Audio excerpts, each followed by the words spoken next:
There we go. Yeah, it's episode 15 with Glen. Hello. So fucking remind me what we're drinking right now again. This is a red IPA. It's, if you were to give it a region, it's like a West Coast IPA. So there's this thing going on now, which is like New England or Northeastern IPA. I think it goes by both. And it's like, that beer is a super like non-bitter, really like full, juicy, really hoppy kind of beer, which is a new thing. But this is kind of like an old style of IPA where it's like it's kind of bitter, you know what I mean? And it's like the malt base of it is a little simpler. The New England IPA, it's got a lot of like oats and The dog. Alaska doesn't like them. And so this is a bit more of like a traditional IPA, basically. It's one of the suppliers I'm thinking about going with for the brewery is Viking malts.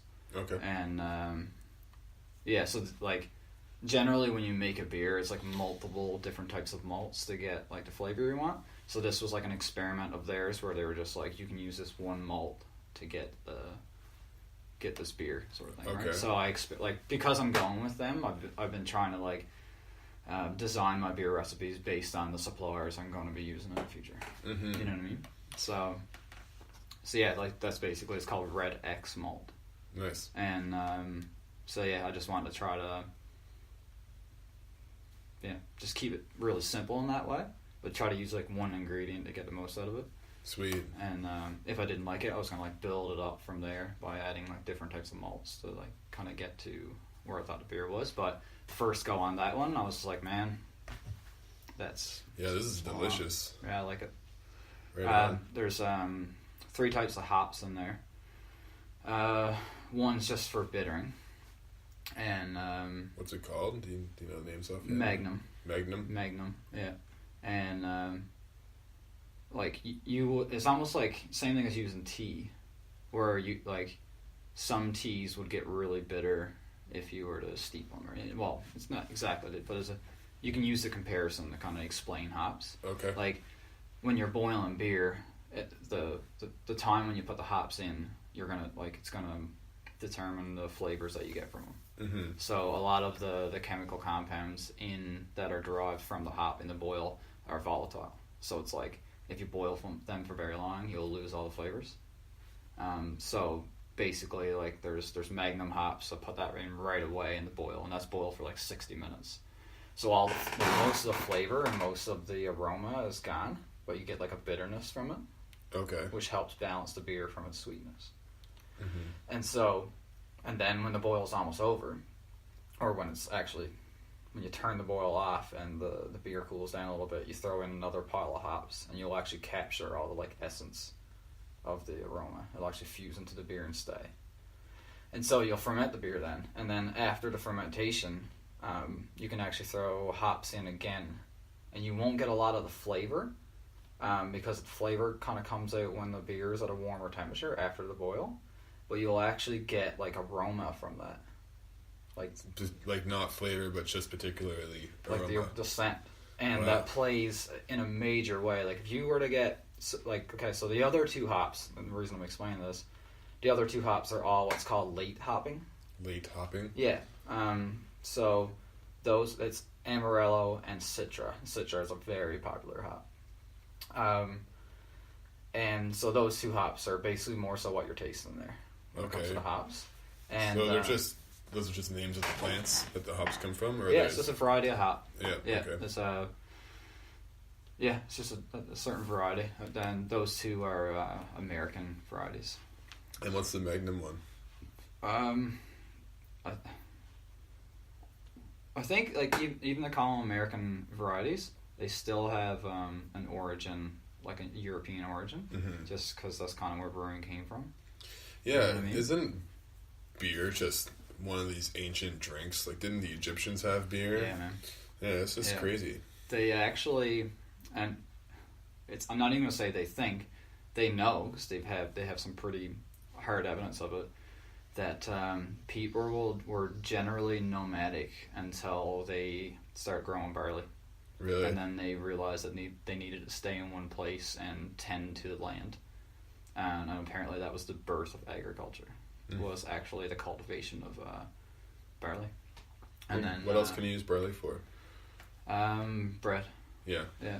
And there's a bunch of like candies and stuff that are derived from it too.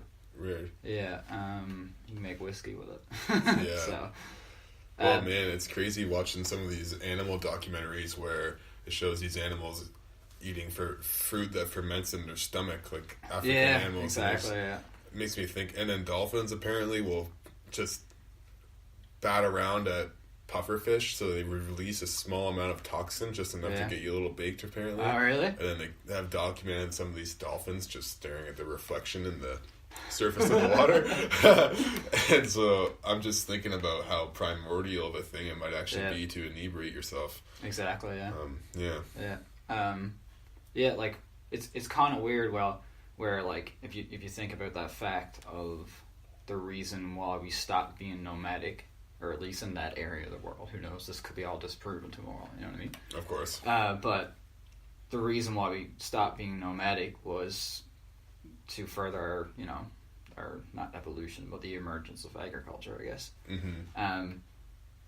And as a society, or the social impact beyond the negativity, but when people drink, they become more social. And it's just like you kind of have that weird relationship there, where it's like the plant that we stop moving around constantly to grow ended up being this plant that we drink, and when we drink it, we become more open.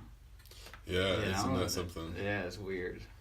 Or like, I can say it's weird, but maybe it's totally not weird. It's right. It's the most logical thing. Yeah, exactly. It's like, and I actually didn't really ever think about that till right now, but it's like, we have this crazy deep relationship with substances. Yeah. That right now, it's like, there was obviously a point in humanity when we had a complete, we were obviously eating things, but we weren't like taking seeds around with us and planting them and like working on cultivating certain selective crops. It was more so just like, we're in the environment and I'm going to find the brightest fruit or whatever, you know what I mean? Yeah. It's like we're gonna eat that, right? Whatever's there for us to get. And then we started cultivating these things, and then we formed this like civilization, and that civilization got so complex that now again we're almost removed from that again. Mm-hmm. You know what I mean? So I'm thinking about it now, and I'm just like, oh, that's a crazy coincidence. These two things are related, and it's just like, it's not a coincidence. Yeah. You know what I mean? Like, yeah. And my initial thought is to think like, I'm probably looking into this too much, but it's like, no. Yeah. Man, Robin showed up the other day with some really cool books from her mother's house. Just, they're kind of child books in some ways, but they're just, ancient civilizations. And so this one collection of books they're all just general overviews, more or less, and get your toes dipped into the whole, that whole realm of study. Mm-hmm. But, there's books on the Aztecs and the Mayans and Incas and Romans and Greeks and Aboriginals in certain places and Egypt and Mesopotamia and just goes on. And so I found it interesting to flip through the books briefly, just kind of, noticing all the things that are in common for every culture, like clothing, agriculture, some sort of religion, priests. There's some sort of family marriage structure of some in place, and there's warriors and hunters, and you go around and you conquest and you defend and you raise kids and you grow food and you make art and music. Another thing they all had, and so like when every single culture throughout history has all these things in common, those things could be the most human things maybe, and so I'm just wondering about this other pitfall that you touched on with the negative side effects of staying in one location. Yeah. And it's like, you know, the agrarian age developed into the industrial age, and now we've created this situation where it's such a crazy complicated network of interconnected things. Like, we got the truckers and the train operators and the people planting trees and harvesting food and working in offices and pushing paper and FBI and military and Navy and pilots. It just, the list is endless. Plumbers. And so it's easier now to think that it's actually this weird isolated situation where you're just living your life by yourself in your house or your apartment. But in reality, everything is actually still as connected as it ever was, if not more so.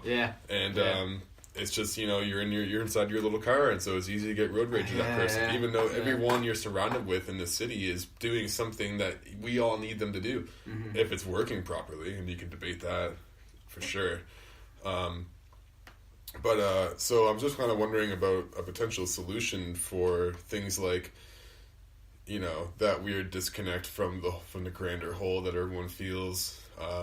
You know, I'm not sure what to do about it, because it's... Well, and you see movements going, like, it's not a movement backwards. It's like, it's a movement forwards, but, you know, my experience with that, because I've definitely been in a place, and I still am from time to time, and I think this is completely, you know, derived from the whole potential, like, chaos in the situation, right? And how, you know, and for me, it's been also derived a bit from inability to be truthful, right?